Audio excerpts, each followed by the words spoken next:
Fiquei surpreso por não ver, dentre as prioridades do governo, o combate à corrupção.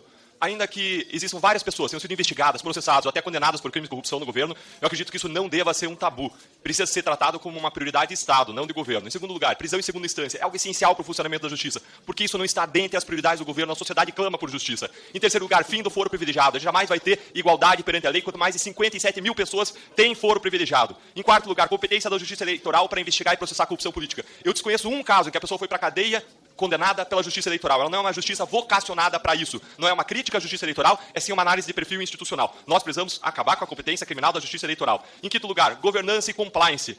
O ministro Prates, presidente da Petrobras, ele criticou o sistema de compliance como um estorvo da Lava Jato.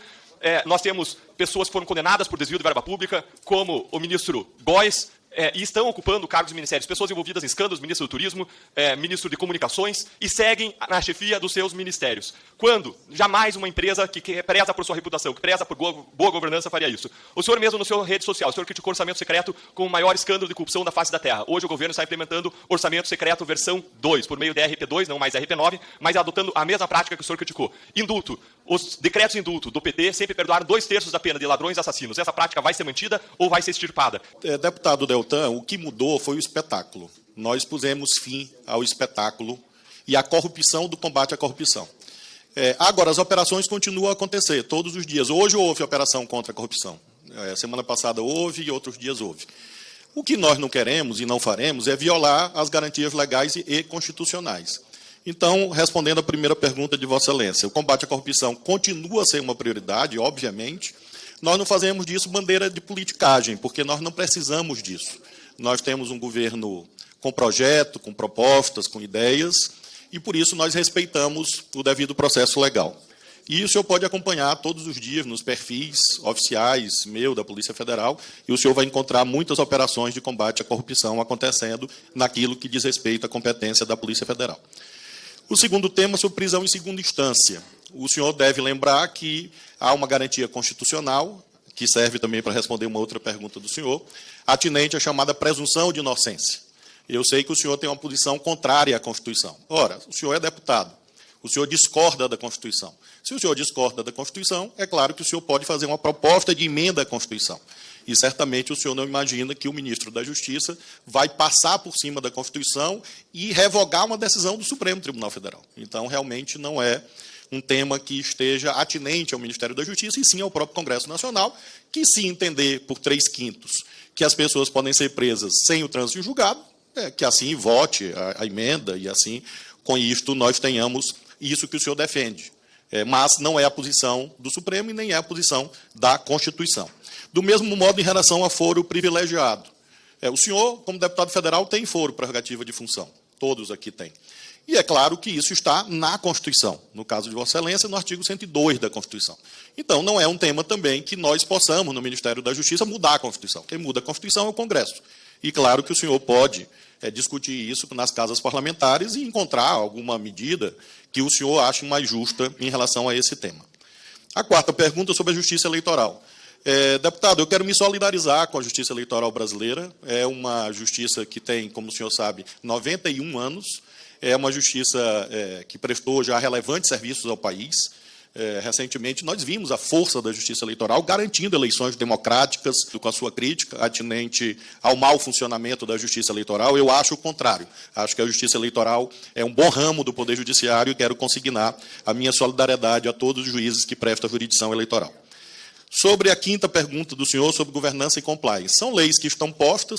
É claro que o senhor relacionou governança e compliance com condenações criminais.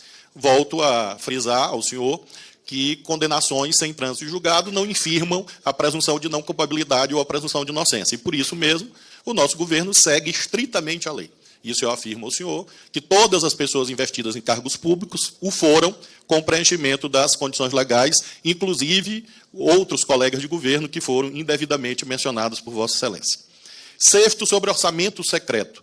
Esse é um tema também do Parlamento. Nós tivemos uma votação no Supremo, houve uma votação no Congresso, e eu desconheço, nesse momento, a existência de orçamento secreto. Eu acho que é um tema que o senhor deve apresentar à Comissão Mista de Orçamento, lembrando que o Ministério da Justiça e Segurança Pública não é responsável pela gestão orçamentária do país.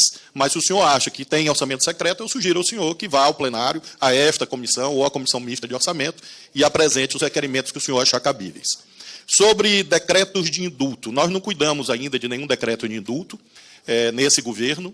Nós temos uma recomposição do CNPCP, o Conselho Nacional de Política Criminal e Penitenciária, e nós vamos ter o máximo cuidado. Por exemplo, o governo passado editou um decreto de indulto para uma pessoa, uma. Nós temos uma demanda no Supremo, inclusive ex-integrantes dessa casa.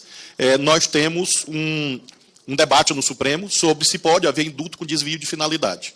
Nós consideramos que não.